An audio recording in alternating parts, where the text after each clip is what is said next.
Good morning everyone. నేను Praveen, physiotherapist. ఈ channel ఉద్దేశం ఏంటంటే ఫిజియోథెరపీ మీద అవగాహన కల్పించడానికి ఈ వీడియో క్రియేట్ చేస్తామండి. ఈరోజు డిస్కస్ చేసేది ఏంటంటే ఫిజియోథెరపీ అంటే ఏంటిది, దానివల్ల యూజెస్ ఏంటివి, ఫిజియోథెరపీ వల్ల మనకు రిజల్ట్ ఉంటుందా లేదా. సమాజంలో చాలామంది ప్రజలకి ఫిజియోథెరపీ మీద అవగాహన చాలా వరకు లేదండి. చాలామందికి ఫిజియోథెరపీ చేసుకుంటే రిజల్ట్ ఉంటుందా లేదా అనే అపోహ కూడా చాలా వరకు ఉంటుందండి.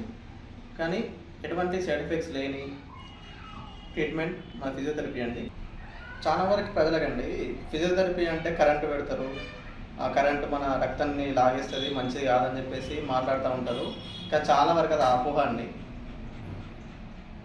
యాక్చువల్గా ఇది ఎప్పుడంటే చాలా విలేజ్లలో మన ఆర్ఎంపీ వాళ్ళు, మెడికల్ ప్రాక్టీషనర్స్ వాళ్ళు సమ్ డివైస్ యూజ్ చేసి కరెంట్ పెట్టడం వల్ల అది పేషెంట్స్ వాళ్ళ మైండ్లో ఎక్కిపోయింది.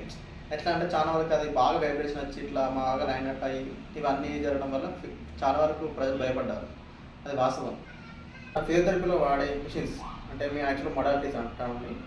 మన దగ్గర వాడే మిషన్స్లో అడ్వాన్స్డ్ అంటే చాలా వరకు అడ్వాన్స్డ్గా ఉంటాయి. మన బాడీకి ఎటువంటి ఎఫెక్ట్ చూపించవు ఇవి.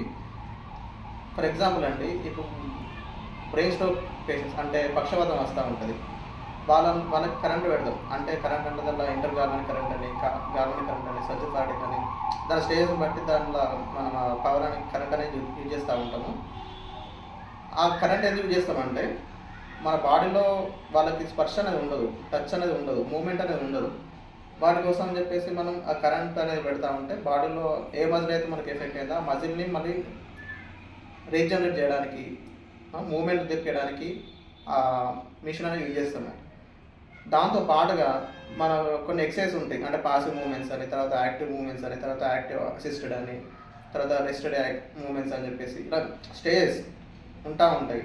మళ్ళీ మనకి ఏదైతే మజిల్ ఎఫెక్ట్ అయిందో ఆ మజిల్ మళ్ళీ తిరిగి స్ట్రెంథెన్ చేయడానికి ఇలా చాలా వరకు ఇలానే బ్యాక్ పెయిన్ ఇట్లా సర్వైకల్ స్పాండిలోసిస్ అని, డంబర్ స్పాండిలోసిస్ అని, మళ్ళీ ఇప్పుడు పోస్ట్ సర్జికల్ ట్రీట్మెంట్ అని, పోస్ట్ ఫ్రాక్చర్ మేనేజ్మెంట్ అని, ఇలా చాలా రకాలుగా మన స్ట్రెయిన్స్కి ఇలా చాలా రకాలుగా ఫిజియోథెరపీ అనేది చాలా వరకు అందుబాటులో ఉందండి.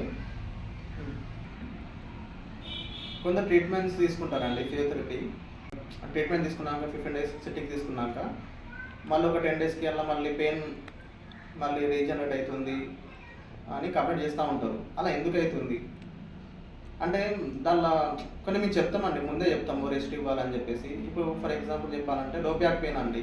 లో బ్యాక్ పెయిన్లో మనం ఎక్కువ ఎందువల్ల వస్తూ ఉంటుంది అంటే ఎక్కువ మనం ప్రొలాంగ్డ్గా బెండ్ అవ్వడం వల్ల, ఎక్కువసేపు ఒకటే పొజిషన్లో కూర్చోవడం వల్ల, మళ్ళీ ఎక్కువ హెవీ లిఫ్టింగ్ చేయడం వల్ల మనకి లో బ్యాక్ అనేది వస్తూ ఉంటుందండి. ఆ వర్టిబ్రస్ మధ్యలో డిస్క్స్ ఉంటాయండి. ఆ డిస్క్ అనేది మనం ఎక్కువ హెవీ లిఫ్టింగ్ చేయడం వల్ల, ముందుకు వంగడం వల్ల ఆ డిస్క్ అనేది బయటకు వచ్చి మనకు పెయిన్ వస్తూ ఉంటుందండి. ఆ పెయిన్ తగ్గాలంటే మనం కంపల్సరీగా రెస్ట్ ఇవ్వాలి. రెస్ట్తో పాటు ఫిజియోథెరపీ చేయడం వల్ల కొన్ని ఎక్సర్సైజ్ ఉంటాయి ఆ డిస్క్ లోపలికి పోనీకి, అండ్ మొడాలిటీస్ ఉంటాయి. మొడాలిటీస్ అంటే లంబర్ ట్రాక్షన్ అని, సర్వైకల్ ట్రాక్షన్ అని చెప్పేసి మా దగ్గర మిషన్స్ ఉంటాయి అడ్వాన్స్వి.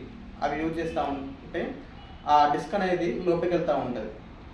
సో అలాగా ఆ ఫిజియోథెరపీ సెట్టింగ్ తీసుకుంటూ తర్వాత కూడా ట్రీట్మెంట్ అయిపోయినాక మళ్ళీ ఒక 3 months దాకా నేను చెప్పిన ఎక్సర్సైజ్ ప్రోటోకాల్ ఫాలో అవుతూ రెస్ట్ ఇస్తూ లంబర్ కార్సెట్ అంటే నడుపట్టి యూజ్ చేస్తూ 3 months వరకు రెస్ట్ ఇస్తే కంపల్సరీగా మళ్ళీ బ్యాక్ పెయిన్ రాకుండా ఉండే అవకాశం చాలా వరకు ఎక్కువ అండి.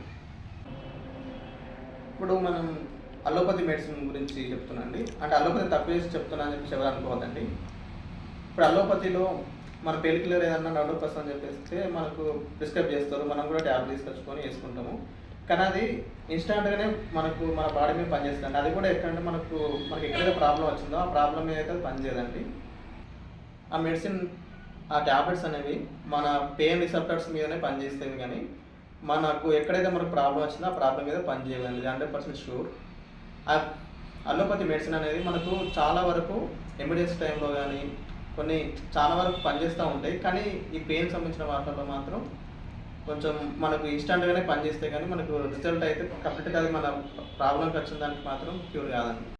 మీ ప్రాబ్లమ్స్ కామెంట్ చేయండి, దానికి తగ్గట్టుగా మీకు ఎలాంటి ఎక్సర్సైజ్ అవసరం ఉంటాయో అవి మీకు చేసి చూపిస్తాను. అంటే ఫిజియోథెరపిస్ట్ని కన్సల్టేషన్ కావాలనుకుంటే మీకు సజెస్ట్ చేస్తాను. Thanks for watching.